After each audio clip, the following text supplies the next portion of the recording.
Greetings. Happy Sunday. Welcome to Conversations with Nicole. I am Nicole Everett, your host, and this is a special edition of Conversations with Nicole.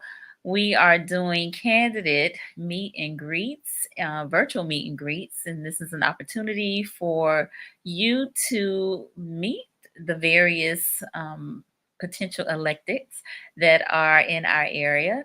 And so today we have a special guest, Miss Hannah Crowe, who is running for the Leon County Commission District 2.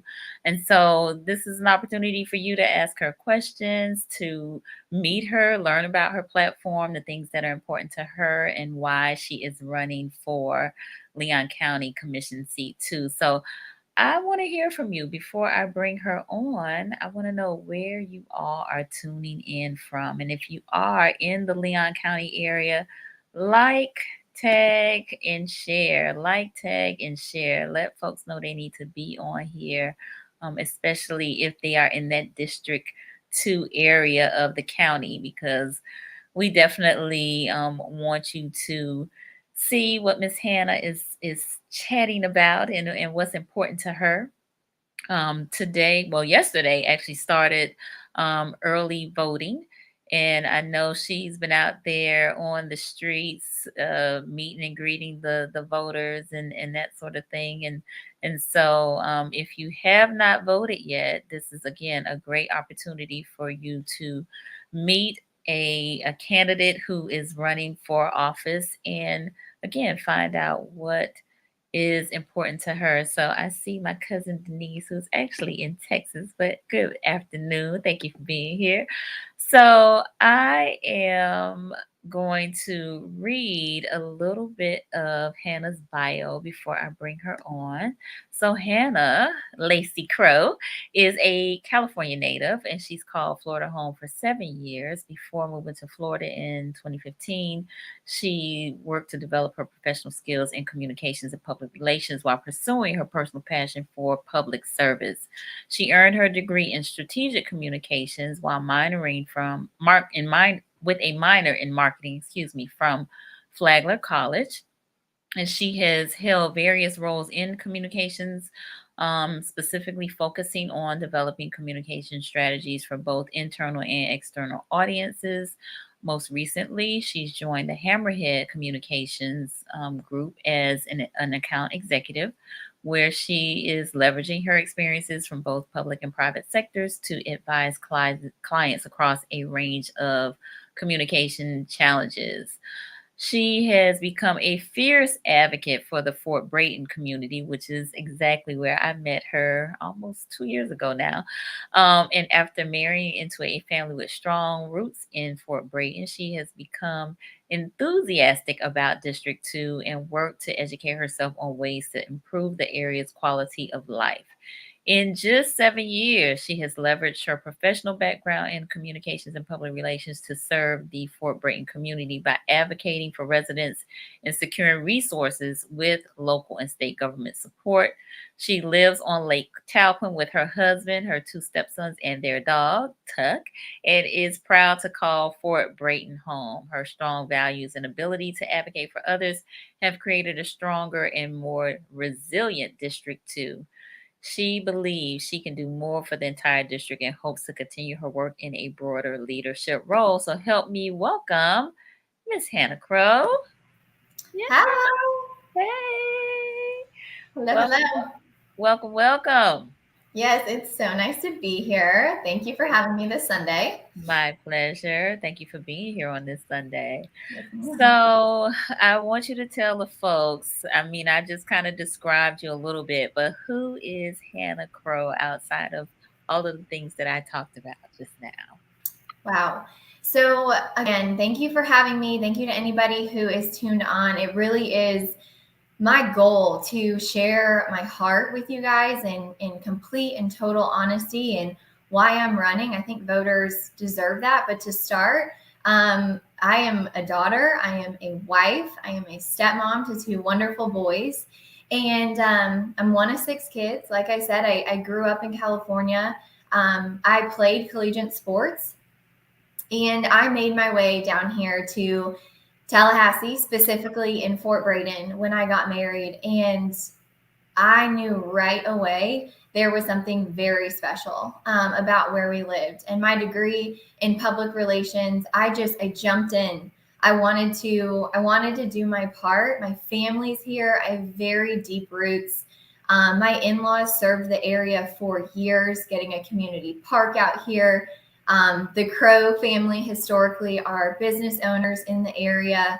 And I am just someone that I believe in the power of advocacy. I believe in the power of people and bringing people together and hearing just the voices throughout the district, and also bringing people along in the process. So listening to them and also saying, you are valid, your feelings are valid, you have been here, you get to have a seat at the table. So come along in the process with us in making where we live a better place. It takes everybody together. And like I met Nicole, it must have been 2 years ago. Mm-hmm. We were out there providing education to our community regarding the pandemic and what people were walking through at one of the most vulnerable times that we've witnessed in years for communities. And that's what I'm about. I want to provide people resources and be an advocate. Awesome. So we actually have a question already. Okay. Africa, which is Chef Shack Simmons, she says, is seat 2 in 32303. So if you can kind of give us what the boundaries are for District 2. Yes. So again, just the speed of this race, which has been astronomically fast, a very short amount of time, getting to know the breadth and width of our district and the many people that live there. Nicole and I were talking about this, that the district actually runs so all the way west to the Liberty County line. Then you're coming up, touching into parts of FSU. And then I'm upward up to I-10, like Mission, Tharp, the Commonwealth area. And then coming down Spring Hill Road, and then capturing parts of the Woodville area where Commissioner Proctor currently serves. Yes. Okay. Good deal. So that is a large area. So I think it does. And we have the state forest. It's a large area. I kind of joke we have a lot of trees too, but a lot of wonderful people that face a lot of the same issues, just in very different kind of economic or environmental spaces. Indeed. All right. Well, speaking of environmental spaces, smart growth is one of the areas that is near and dear to you. So tell us why that is, and what are you proposing once you, if you become the new District 2 commissioner? Absolutely. I always say, like, if I'm fortunate enough, because it is an honor. It's an honor to serve. The voters get the say, right? And that's how it should be.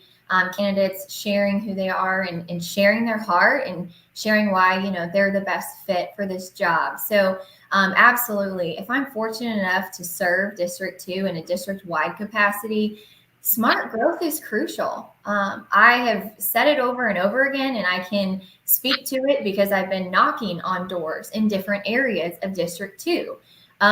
There will be unique growth patterns for every different part of our district. The way that Fort Braiden grows will be different than the way that Woodville grows. The way that Woodville needs to grow will be different than the way that, where we're growing in closer to the stadium, or Mission, Tharp, the Commonwealth area.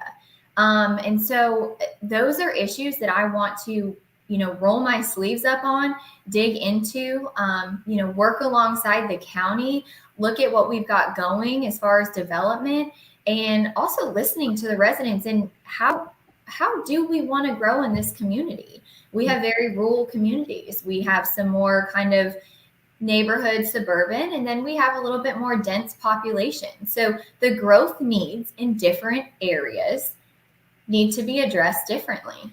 You can't, it's not a one size fits all approach. And so that's really my point with smart growth.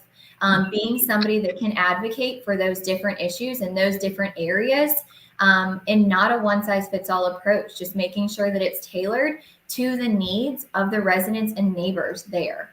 Okay.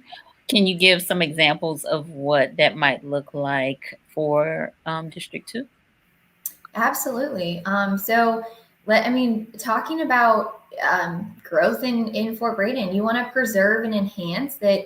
We live out in a very, very rural area where, I've heard people say maybe they don't want the larger amenities coming in and infiltrate. There's a reason that, again, I speak to the people, not everyone, but there's a reason why we live with a state forest in between us, right? You want a little bit of space. So we need quick access to things. We need to bolster the improvements of our parks and our recreation and make sure that we have the amenities and the safety things that we need addressed out here. And then looking at things like, expanding the urban service area where it needs to for more urban amenities, like I know sewer, that's a huge issue down in the Woodville area, protecting our water sources. So growing responsibly there in that area. And then looking at development opportunities, again, we have working on that capital circle area that's developing. That is wonderful, and continuing to grow in that area and bring businesses to really support the neighbors and the residents in that area that's up closer, capital circle in the past. Right. Okay. Good deal. All right. So I'm gonna just pause real quick for those of you who may be just joining us. I am talking with Miss Hannah Crowe, who is a candidate for Leon County Commission District 2, which is on our western side of the county. Was it Jimbo Jackson? Correct. Commissioner Jackson previously served. Yes. Exactly. All right. And so this is an interactive live, and so we do welcome your comments and your questions. And so right now we're talking about some of the issues that are important to Hannah. Responsible growth is one of them, and another one of them is safe neighborhoods. So tell me your thoughts on safe neighborhoods, and what are some of your solutions as it relates to that? Yeah, and I also want to say that, as we get started and we talk about issues, that's often one of the first things that people ask me. What are your platforms? What do you care about? And I'm really quick to say that, this is not the Hannah Crowe agenda items, right? Like this is, I'm knocking on doors. I am building, I've had relationships with stakeholders in our communities, continuing to strengthen those and broadening that network of knowing our neighbors, knowing our stakeholders, our schools, our churches, our organizations, our university systems. So really identifying and talking to them about, what needs do we need to bring to the table? And it just so happens that these are the things that are most commonly being brought up in those conversations. Gotcha. So, in that sense, those are the things that are top of mind that I need to fight and advocate for people. But when it comes to safety, I feel this so very deeply. As a wife, as a stepmom, having a family here, my biggest thing is support of our local law enforcement agencies. I'm proud of the work that they've been doing. I absolutely support their initiatives and the fact that, Sheriff McNeil digs in while their agency, is supposed to be the expert, and they are, but they dig into things further, and they always believe they have things to learn with the different programs they have, the all-in program. And I can just tell they are always looking to get better. I'm very, very proud. I have sat and spoken with representatives from the mental health unit, the new host task force that we have to address the homelessness issue that Tallahassee is facing. And I can tell you that when I have sat in those conversations and I listen to the things that are being brought to the table, how they are trying to meet needs and also create long-term solutions to this issue, I'm proud of that work. And I would be fortunate and honored to get to step into that and work alongside our task force, work alongside our local agencies. And also, I'm working right now to Leon County Sheriff's Office. They have a program where they will actually come out to residents' homes and businesses in the area to help provide different, for lack of better words, protection techniques. Show them, hey, if you do this, this will create a safer environment for you. Hey, we would recommend you trying, whether it's bushes or shrubs or alarm systems. Gotcha.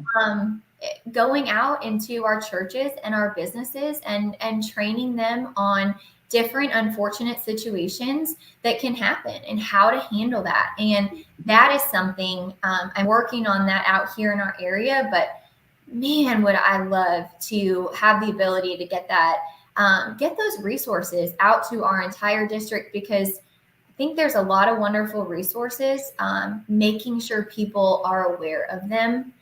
There's so many things we could talk about, getting down to crosswalks for kids, talking to our principals, specifically over at Sable Palm, just needing safe access for crosswalks, and then partnering with wonderful organizations that may have the funding or have the creativity for beautiful, maybe mural type crosswalks to bring to different areas. So there's so many things that we can be doing, but you got to have somebody in there making sure that people know and that your district is heard. And I would be honored to do that. Okay. We actually have a question from a new elected, Mr. Marcus Nicholas, who is one of our new board members, and he wants to know, do you have any ideas on partnering with the city to expand transportation services for residents of District 2? Yes.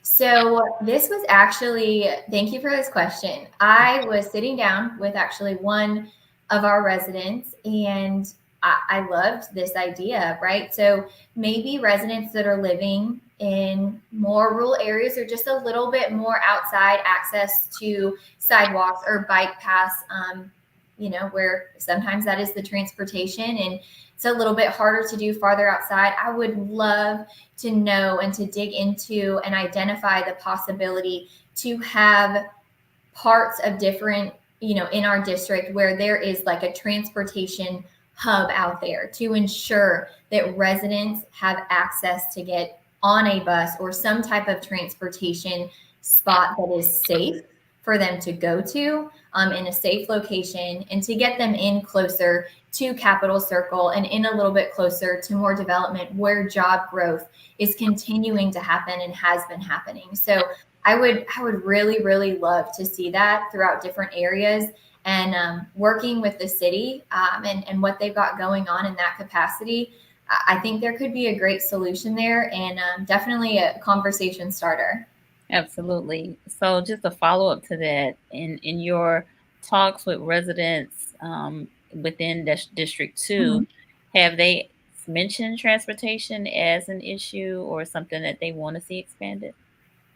Oh, I mean, that was absolutely 100%. That was in a conversation where individuals who do not have the resources, the means, or the ability to get in closer to Capitol Circle for access to a job that could propel them in a more positive position in their life, that's difficult. And that, that's all around in surrounding areas of District 2. And we were talking about that, and hey, and this is where the fun idea, problem solving, thinking outside of the box, finding creative solutions. Gosh, I would venture to say that's a huge part of this job, is being a creative problem solver, because the needs are vast and wide, and your district is if I'm fortunate enough to serve this district, is so very diverse in their needs and different locations. And so absolutely. And transportation, as far as, people getting around, bike paths, accessibility to walking to different areas are always conversations that, in closer to our more dense areas, we have those amenities. So continuing the conversation of what are the possibilities? What is it going to take? what can we do to put in place to continue to expand these services, improve what we already have, right? Be good stewards of what we have, ensure those needs are met, and continuing to meet those needs, and then expanding them as well. But I would love to see some type of bus stop location in areas where it seems that transportation can get a little bit cut off. So people have the opportunity to get into areas where there is like a better opportunity, Right. where jobs are being brought to the area. Again, especially around that capital circle and in closer, we have so many wonderful small and medium-sized local businesses, trade businesses, which is a huge backbone of our district, a phenomenal, hardworking, just an industry that can provide a wonderful quality of life. Yeah, Marcus further said he knows that it's difficult for students who want to participate in internship programs because transportation is a barrier. So Yes.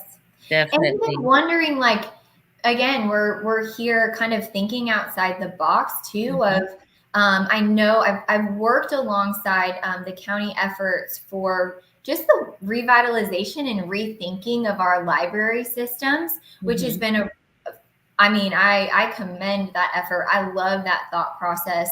We have a wonderful library out here, but so there's the transportation issue. And then, what are the possibilities? What can we look into as far as expanding our reach of these trade opportunities, educational opportunities to get into our community centers, right, that are in all different areas that are oftentimes potentially cut off by transportation or a lack of resources or maybe just knowledge of what's out there. And so really fighting to get that information to our community centers and out to our residents. And how can we, how could I, as a commissioner, take the responsibility to make that a more prosperous, a more beneficial hub for our residents? What does that look like? I don't know, but I want to dig in and figure it out. Yeah, no, I think that's a great idea. I mean, especially those kind of public spaces, your schools, your libraries, if there's a clinic or even some of the worship centers, there may be some opportunity there to do something like that. So that would be great. And that's the whole knowing your stakeholders in your communities, and our homeowners associations are, like you said, our religious organizations, our churches, that no matter who you are or where you come from, being the hands and feet of those communities, libraries, community centers, our schools, our local businesses, our different nonprofit agencies. Those are the breadth and width of our local level issues. And they are in it every day. They see it every day. And I take very seriously the responsibility to be a good steward of those relationships and to make sure that those are strong relationships, that we are utilizing those resources, because my job is to be where people gather and where people can get to and to talk with them, and then to know what the issues are. And like I said, to be a strategic, creative problem solver, and to make sure that those issues are brought up over and over and over again to the commission, to make sure that there's equality across our entire district, which ultimately makes it better Leon County as a whole. And that's what we're all doing here. Okay. All right. And then you mentioned employment or jobs, and that's one of the things that you're, interested in as well. So job creation. So tell me your thoughts around job creation and what might some of those solutions be. Well, I've touched on a few things already, because Marcus says wonderful questions. Love them. Thank you, friend. Yeah, so we know, what do we know? When people have access to a good job, a roof over their head, they have access to quality food and resources, good things happen. People are empowered and they get to move in the right direction. And so to me, I really believe there's kind of these two parts of job creation that can happen, right? There is ensuring that I am fighting for District 2 to bolster what we already have in our wonderful small and medium, our family-owned local businesses, making sure that we have a very business-friendly environment, bringing new industry in, right? So public investment happening here that have and are providing good jobs and good benefits and are easily accessible for our residents. But then the other part of this, working with our different institutions to get our residents access, again, potentially through our community centers, through our schools, through our faith organizations, getting them access to certifications and just better jobs, a higher quality of life, higher, we all are fighting just the higher cost of life right now. And so making sure that people have access to opportunity and jobs and the trades that are out there and the different work that like Lively Tech is doing, adult and community education is doing to, again, provide for access to different certifications and different trade jobs, and TCC, and I'm sure 100 other organizations that are boots on the ground working to improve people's quality of life. And a lot of those are right there in District 2, TCC, Lively Tech. I mean, they're right there off Appleyard. And so making sure that our residents know, hey, there's a program out there for you that can provide you a wonderful job and a wonderful quality of life.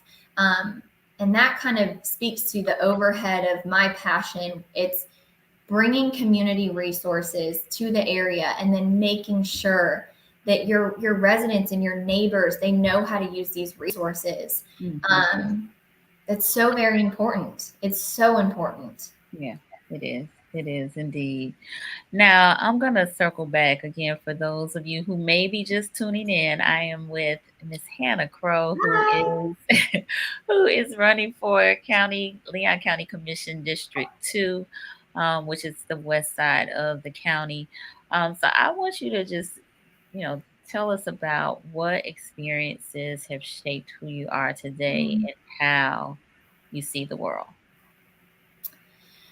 Well, to start, I've lived a lot of different places. I grew up on the West Coast, and I was a collegiate athlete. I played college softball, and then I came to Tallahassee, and I made this home. I knew there was something special about being here, and I met my husband, and I became a stepmom to 2 boys that have taught me more than I could have ever wished for about what it looks like to be empathetic and to have grace for people and to be understanding, and just the responsibility we all feel, as parents and as residents, to make sure that you're leaving a legacy, you're leaving somewhere better than when you found it, to make sure that your kids and families around you have opportunities. And so a lot of that shaped who I am, shaped my work ethic. And then again, just getting to Tallahassee, marrying into such deep roots, I knew I wanted to be part of what was happening here. I knew that I wanted to make it better. And so my story really starts that several years ago, I took it upon myself, alongside just life and a job and family. I didn't even know what the word was for it, but now it's a grassroots advocate, working on the ground for where you live. I knew that I wanted to make at least my community a better place. And so I went to our commissioner, and I went to the different churches and businesses and organizations and Leon County. And I said, who do I need to know and what do I need to do? And I started holding community meetings. I created the Fort Braiden Community Initiative.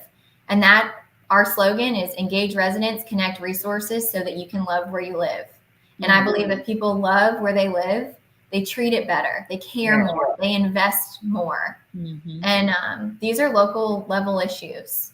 And that's what we're talking about. Our everyday things we leave the house for and we drive home for, right?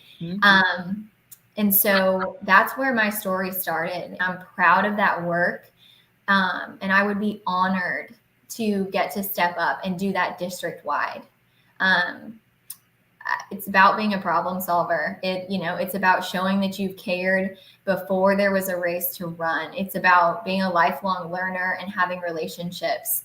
And I'm here for that. And I would love the opportunity to serve the residents, because this is a really, really special district and holds a very special place in my heart because I chose to make it home. Okay, very good. Well, I'm gonna just give one more call out to the viewers. If you have questions, comments, concerns, this is your opportunity Yeah. as we prepare to wrap up our conversation with Hannah Crowe. So, in the comments, you can, enter them there. We will definitely address them. But Hannah, how can folks connect with you and tell us about any needs that you may have as it relates to your campaign? Yes. So, well, first of all, thank you for anybody who tuned in and asked questions. I love getting to share my story. And I think everyone, as a voter, it's so important to be engaged and to know about your candidate. So I'm honored to get to share that with you all today.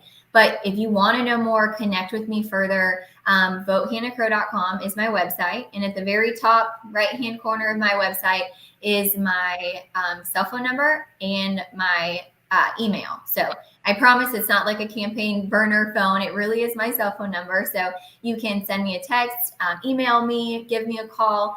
Please be gracious. I'm trying to get back to calls and texts and emails as fast as I can. This is a wildly crazy week. So again, just be gracious with me. I promise I will get back to you. And thank you in advance for reaching out. It's so very important. And needs. Wow. If you want to sign wave, if you want to be at one of the precincts with us, of course, any, donations would be wonderful. This stuff for any of our campaigns, any of us candidates that are running, we could not do this without you, period. So you're the reason we're out here, and you're the reason that we can actually do this. So on my website too is a volunteer form. So if you want to fill that out or email me and just say, hey, Hannah, I would love to help out. How can I do so? I'll reach back out and we'll make it happen. But again, I would love you to just visit my website at VoteHannahCrowe.com. And then my Facebook is at Vote Hannah Crowe as well. So I try to do live posting and make things fun and exciting. I really, I want to take you guys on the journey with me. This has been a very, very special time. Again, of course, I would absolutely love and be honored to serve our district, but I have learned so much. And my favorite part has been getting to meet you all. So I'm honored about that, and would love to connect. Nice. Has this given you a new respect for the elected? Yes, 100%. It is potentially one of the most rewarding, one of the most challenging and vulnerable things I think somebody could ever do is to step up and say, I want to lead. I will commend anybody who wants to step up and lead. And we're lucky to live in a place where we can do this too. And so I think that's also very, very important to remember, and just encourage everybody. Again, early voting started yesterday. Election day is on the 23rd. So go out to your precincts. If you have any questions about things, our supervisor of elections website is wonderful. It's informative. Jump on there, find your precinct, go vote, bring a friend, tell your family. That's the best thing you can do right now, and research your candidates. Thank you guys so much. Absolutely. So again, this was an opportunity for you all to meet and greet Miss Hannah Crowe. So definitely to connect with her to find out what else she has going on leading up to Election Day. Hannah, I want to thank you so much for your time and your, you sharing your heart with us today. And we wish you all the best in your campaign. All right. And Thank you for bringing me on and giving me the opportunity. You are wonderful. And our serendipitous moment of meeting 2 weeks ago. 2 years ago. 2 years ago. These weeks feel like years right now. Right. But yeah, 2 years ago, I'm so thankful for that. And I'm excited to stay in touch with you, Nicole. It'll be wonderful. Indeed. Me too. So y'all, I have more talks coming up, so stay tuned. Yes. And of course, our regular Mindset Monday and Wellness Wednesday. So, Hannah, all the best, and Thank we will you. see you, I guess, after Election Day or the election night to find out what the results are. Yes, ma'am. All right. Thank you guys so much. Thank you, Nicole. You're welcome. Bye-bye. Bye.